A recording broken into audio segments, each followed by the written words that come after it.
आज के एपिसोड में हम जो कहानी सुनने जा रहे हैं वो है एक ट्राइबल कम्युनिटी की कहानी, जिनका नाम है ठाकर।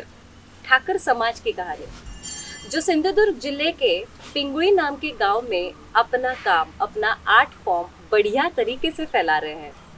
तो चलो इनकी कहानी सुनते हैं ठाकरवाड़ी में।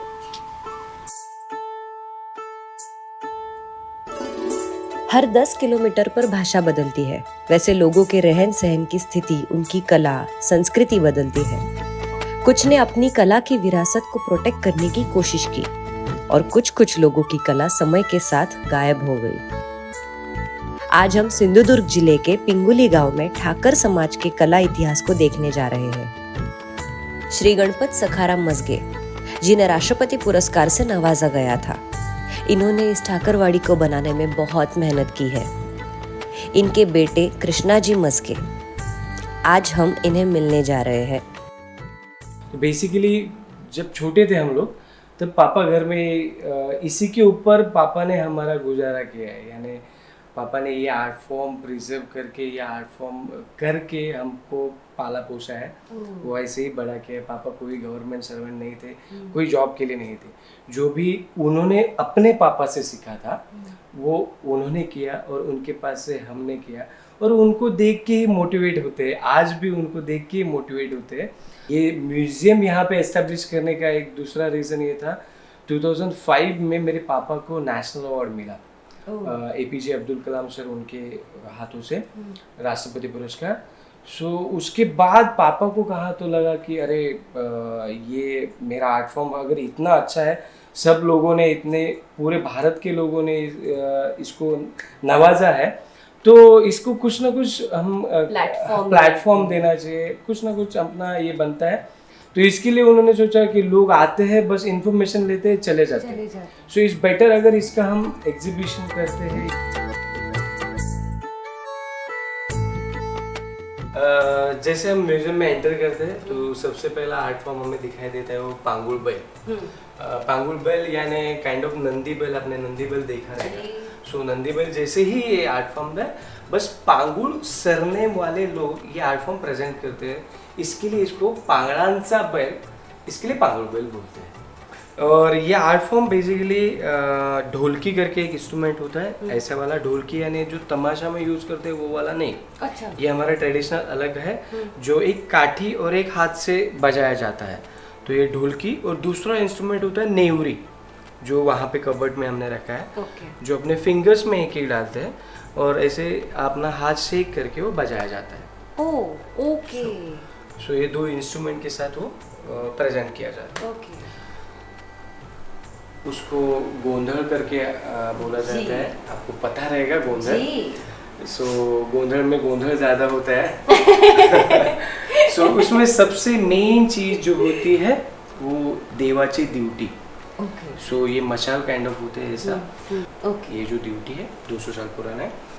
सो इसमें तुनतुना, संभल, झांझ और घुंघरू, इन इंस्ट्रूमेंट का यूज किया जाता है। हम सारे के सारे ठाकर कम्युनिटी के लोग, ये आर्टिस्ट छत्रपति शिवाजी महाराज के गुप्तहेर। गुप्तहेर, यस। महाराज जी को हम गुप्तहेरी का काम करते थे, और हमारा स्वराज्य में इस तरीके से हमारा ये था, इन्वॉल्वमेंट था। सो ये आर्ट फॉर्म प्रेजेंट करके गुप्तहेरी करते थे। तो इस गुप्तहेरी के टाइम पे हमारे 2 लैंग्वेजेस थे, जो एक साइन लैंग्वेज और दूसरा हमारा पोर्ट लैंग्वेज। ओके। जो मालवनी नहीं है, जो हमारा पोर्ट लैंग्वेज है वो मालवनी नहीं है, मराठी नहीं है, इंग्लिश, हिंदी, ऐसा कुछ नहीं है। ओके। एक हमारा अलग लैंग्वेज है, पनवट ही बसलेत पनव्यासने चिवानी करवाडा। सो पनवट ही बसलेत पनव्यासने चिवानी करवाडा, म्हणजे पाहुणे येऊन बसलेत, त्यांना येऊन पाणी पाजा। इनको खाना देना है या नहीं देना है? करेक्ट। या इनको चाय देनी है या नहीं? से ये सब लैंग्वेज का यूज हम गुप्तहेरी के लिए करते थे। सो ये हमारे कम्युनिटी का लैंग्वेज थी। और एक दूसरी लैंग्वेज है, जो लैंग्वेज आज के स्थिति में इस गोंधड़ आर्ट फॉर्म में लोगों का एंटरटेनमेंट करने के लिए यूज करते हैं, वो है साइन लैंग्वेज। ओह। साइन लैंग्वेज शायद हमारे स्टडी के हिसाब से तब जब जहाँ पे आवाज नहीं जाती है, जहाँ पे चिल्ला के हम बोल नहीं सकते, तो अगर शायद किले के एक बुर्ज पे एक आदमी खड़ा है, दूसरे बुर्ज पे एक आदमी खड़ा है, तब ये साइन करके एक दूसरे को मैसेज देने का काम ये लोग करते थे। सो यही लैंग्वेज का यूज अभी लोगों का एंटरटेनमेंट करने में कर रहे हैं हम लोग गोंधळ के माध्यम से। सो इसके बाद नेक्स्ट जो अपना आर्ट फॉर्म है वो है चामड्याच्या बाहुल्या। अच्छा। यानी लेदर पपेट हम इसको बोल सकते हैं, या शैडो पपेट्स बोल सकते हैं, हाँ। या छाया चित्र बोल सकते हैं। अच्छा। तो ये सब सारे नाम इन पपेट के हैं। सो बेसिकली चामड्याच्या बाहुल्या यानी एक पपेट रहता है जो लेदर पे हम बनाते हैं। पहले ड्राइंग बनाया जाता है, इस टाइप का एक लेदर होता है जो बकरे का स्किन हम यूज करते हैं लेदर, तो उसके ऊपर हम ड्राइंग करते हैं। ड्राइंग करने के बाद उसको एज पर डिज़ाइन उसको कार्विंग किया जाता है, बिकॉज उसका शैडो अपने को सी थ्रू हो जाए करके। तो एज पर डिज़ाइन उसको होल्स बनाए जाते हैं। उसके बाद उसको पेंट किया जाता है और बीचों बीच एक स्टिक लगा के वो पपेट रेडी किया जाता है। सो ट्रेडिशनल हमारा तरीका यही है उसको बनाने का। ये थोड़ा एक इंटरेस्टिंग इंस्ट्रूमेंट है, इसके लिए आपको दिखा रहा हूँ। इसको वाटा वाद्य बोलते हैं। ये कासा करके धातु रहता है, जी, उससे बनाया जाता है। ये हमारे आर्टिस्ट लोग का पहले का खाना खाने का थाली है, इसमें हम खाना खाते थे। सो इसका ही हमने एज ए इंस्ट्रूमेंट करके यूज किया। अच्छा। तो इसको पीछे हमने ऐसे ही किया। उसको हमारा मधुमक्खी का जो मेन होता है, वैक्स होता है, वो यहाँ पे लगा है, और एक ऐसे स्टिक लिया और ये स्टिक ऐसे बीच में लगा के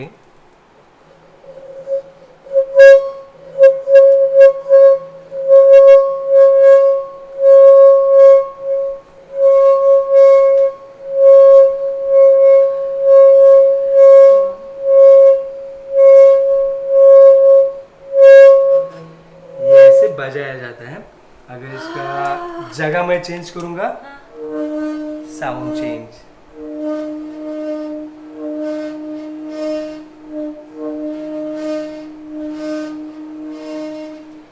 सो इस तरीके से ये बजाया जाता है। जो ये थ्रू आउट बजता रहता था हमारा जब प्ले होता था तब, और बाकी जो हमारा बोलना रहता था, गाना रहता था, वो चालू रहता था, ये सुर पे चालू रहता था, ये थ्रू आउट बजता रहता था। जैसे शास्त्रीय संगीत में तानपुरा थ्रू आउट बजता ही रहता है, चालू ही रहता है, वो एक सेट करने के बाद। सो ये हमारा ट्रेडिशनल, इससे ये हमारा इंस्ट्रूमेंट है जो ये बजाया जाता था। दूसरा इससे हमारा दूसरा एक है, ये हमारा एडवर्टाइजिंग का पपेट है। अच्छा। तो पहले के ज़माने में हमको पता नहीं था हम एडवर्टाइजिंग कर रहे हैं, तो ये शॉर्टकट में आपको बताता हूँ। हम लोग हमारे शोज लेके जाते थे एक गांव में से दूसरे गांव, तो वहाँ पे जाने के बाद हम गांव में आए, किसी को पता नहीं था, यानी किसी को पता भी नहीं चलता था। तो हम हमारा सब सारा सामान, हम 8 आर्टिस्ट या 6 आर्टिस्ट एक जगह पे उतरते थे, कोई मंदिर में या कोई पार्क पे जहाँ पे ये रहता था। तो वहाँ पे उतरने के बाद लोगों को तो पता चलना चाहिए ना कि हम लोग आए। तो दूसरे दिन मॉर्निंग में हम ये हमारा पपेट लेके 4 दिशा में 4 लोग जाते थे। सो ये एक पपेट दिखाते थे, लोगों को अच्छा लगता था, लोग बोलते थे और दिखा, हम बोलते और देखना है तो शाम को आजा। महाराष्ट्र में सिर्फ पिंगुली में आपको पपेट देखने मिलेंगे, ट्रेडिशनल पपेट देखने मिलेंगे। या नॉट ओनली पपेट, चित्रकथी, चामड्याच्या बाहुल्या, ये सारे के सारे सिर्फ पिंगुली में ही है और किधर भी आपको दिखने नहीं मिलेंगे। चित्रकथी यानी चित्र के आधार पे कथा कही जाती है, इसको चित्रकथी बोलते हैं जी। सो ये चित्रकथी है। इसमें बेसिकली 2 या 3 आर्टिस्ट प्रेजेंट करते हैं जो नीचे बैठते हैं और उनके सामने एक पेंटिंग होता है, उनके सामने एक चित्र होता है। सो एक चित्र आता है, उसकी स्टोरी नरेट की जाती है जी। उसके बाद दूसरा चित्र आता है, उसके बाद उसकी स्टोरी नरेट की जाती है। ऐसे एक एक चित्र आके उनकी स्टोरी नरेट करके अपना आर्ट फॉर्म ये प्रेजेंट करते हैं। सारे चित्र अराउंड 350 या 400 साल पुराने हैं और यहाँ पे कुछ गिने चुने ही लगाए हुए हैं। ऐसे 1200 चित्र हमारे पास है। 1200 चित्र। तो किचन के बर्तन होते हैं, है ना, वो देख के मुझे ऐसा लगा काश ये सारे बर्तन अभी भी हम यूज कर पाते। And I am very sad कि ये सब कुछ खत्म होते जा रहा है। और ये देख के मुझे बहुत अच्छा लगा कि आपने हर एक के नाम के साथ इनको यहाँ पे रखा है। सो प्लीज बताइए इन सब के बारे में। हाँ, तो ये सब म्यूजियम एस्टेब्लिश करने के टाइम पे मुझे लगा कि ये बर्तन का भी बहुत ज़्यादा योगदान है पहले बहुत से, ज्यादा। तो ये भी लोगों तक पहुंचना चाहिए। इसके लिए मैंने यहाँ पे सब डिस्प्ले किए हैं। यहाँ पे ऊपर जो दिख रहे हैं वो तांबा और पीतल के बर्तन हैं, जो कुछ हमने लगाया है, बाकी हमने नहीं लगाया। तो जो किचन में उनका पहले बहुत अहम जगह रहता था, बट अभी यूज नहीं करते। अभी इनका सारा जगह स्टील और एल्यूमिनियम ने लिया है जी, जो अपने आरोग्य बहुत के लिए बहुत हानिकारक हानिकारक है। कुछ लोगों का फेवरेट दारू यस मैं बता सकती हूँ। ये है अल्कोहल की भट्टी, है ना? correct। दारू की भट्टी जिसे ये बोलते हैं। दारू की भट्टी है। गावटी दारू निकालने का ये भट्टी है। मतलब जो ट्राइबल कम्युनिटी के जो लोग दारू बनाते हैं, होममेड दारू, होममेड अल्कोहल जिसको बोलते हैं, ये है वो। यस। तो बेसिकली हमारे लोगों का एक जो इनकम सोर्स था वो आर्ट, दूसरा इनकम सोर्स था ये अल्कोहल का। मनुष्य के उत्पत्ति से लेकर आज के एआई टेक्नोलॉजी तक मनोरंजन सबसे अहम हिस्सा रहा है। मनुष्य आविष्कार करता गया और कला उसी के अनुसार बदलती गई। गति प्राप्त हुई, डिजिटल संगीत निर्माण होने लगा। इसलिए आज इन सारी चीजों को देखकर मेरा मन कुछ और देर वहां तक रुकने को चाहा।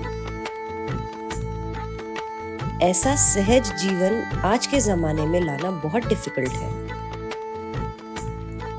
ठाकरवाड़ी से बहुत कुछ लेकर जा रही हूँ, आप भी जरूर आइए। मैंने जो पाया शायद आपको भी मिल जाए।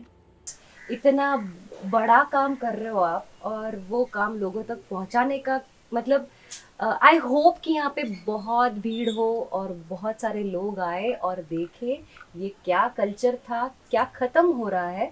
तो आई होप उन तक ये पहुंचे।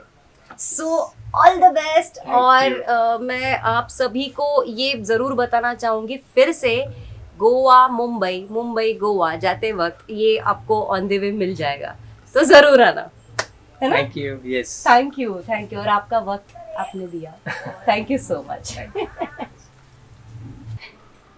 यहाँ आने से पहले मुझे लगा था कि मुझे सिर्फ चित्रकथी के बारे में जानने मिलेगा, पर कृष्णा से मिलने के बाद पता चला कि